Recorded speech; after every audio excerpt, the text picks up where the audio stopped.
नमस्ते दोस्तों, स्वागत है आप सबको एक नए मिनी ब्लॉग में, जहाँ पे मैं बताऊंगी कि मैं अपने मम्मी और मौसी के पास जाके कैसे मस्ती करती हूँ, मौसी के घर और मम्मी के घर जाके। तो फाइनली हम लोग पहुँच चुके हैं। मेरे हस्बैंड आके छोड़ दिए मेरे मम्मी के घर पे। मेरी बहन भी आ चुकी थी और मेरी मौसी भी आ गई थी। और मौसी लाई थी छेना पोड़ो, जो कि उड़ीसा का बहुत फेमस डिश है। उसको मेरी मम्मी केक के जैसे काट के मेरे पति को खिला रही थी। और जैसे ही उनको खाने को देती और वो मौसी लाई थी, मौसी ही नहीं खा रही थी, तो मेरे पति ज़बरदस्ती उसको फिर खिला रहे थे कि आप खाइए करके।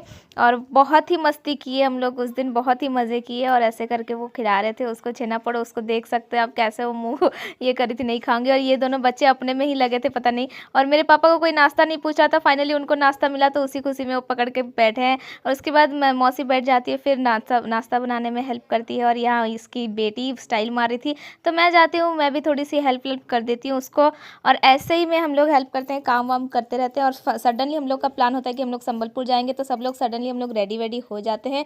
यहाँ मौसी रेडी हो चुकी है, उसकी बेटियां रेडी हो चुकी है। एक बेटी जाके बाहर ऑलरेडी खड़ी होके, मतलब रेडी होके खड़ी है। और उसके बाद ये मेरा भाई इतना बड़ा मुंह फुलाया था, वो जितना बड़ा खुद फूला नहीं है, उसका बड़ा उसका उससे बड़ा उसका मुंह फूला हुआ था, क्योंकि उसको नहीं लेके जा रहे थे। और मेरी ये लंगड़ी बहन, अपना उसका पैर टूटा हुआ है, लेकिन एक बाल्टी उसको खाना लेके जाना है रास्ते में, पता नहीं क्या क्या ठूसेगी वहाँ पे। और ऐसे करके वो निकल जाती है। ऐसे करके हम लोग सब लोग रेडी होके तैयार थे। लेकिन मेरे पापा और मम्मी एज यूजल लेट हो रहे थे, क्योंकि उनको सब कुछ चेक करना था कि घर में सब कुछ ठीक है नहीं है। और मैं यहाँ पे स्टाइल मार रही हूँ अपने मौसी के साथ। पता नहीं हम लोग क्या क्या स्टाइल मार रहे थे, क्या क्या कर रहे थे, कटर पटर करते रहते हैं हमेशा। मौसी के साथ अच्छी जोड़ी जमती है, तो हम लोग ऐसे ही नौटंकी करते हैं जब भी मिलती है इसके साथ। तो उसके बाद मम्मी को भी उसमें मैं शामिल कर देती हूँ। एक तो साड़ी में बैग ली हूँ, पता नहीं कैसे कैसे दिख रही थी। और फाइनली हम लोग पहुँच जाते हैं स्टेशन, जहाँ पे बाबू का वैसे ही चेहरा फूला रहता है, इतना घमंडी है, इतना उसका मुंह फुलाता है एकदम, मतलब वो क्या बोलते हैं, फुले राजा टाइप। और उसके बाद हम लोग सारे ट्रेन में बैठ जाते हैं, मस्ती करते करते जाते हैं। ये देख सकते हैं मेरी बहन नाच ले रही है एकदम से।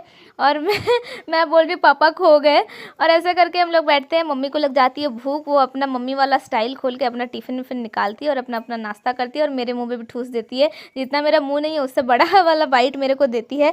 और उसके बाद ये औरतें की बातचीत, चुगली उर्फ वो शुरू हो जाती है। और उसके बाद वही चुगली करते करते हम लोग जो भी बातचीत करते करते, मस्ती करते करते पहुँचते। और उतने में ही मेरे पापा 4 नींद मार चुके थे, और फिर भी वो नींद में ही थे, उठ ही नहीं रहे थे, आराम से सोए थे। और ये इसको देखो, ये अपना पता नहीं क्या फ़ोन में देख रही है, अजीब अजीब सा मुंह बना के।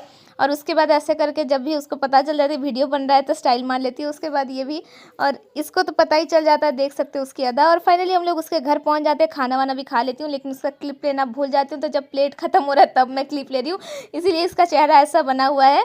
हम लोग फाइनली सब कुछ खाना वाना खा के उस दिन का ऐसा बीता। और क्या क्या हुआ आगे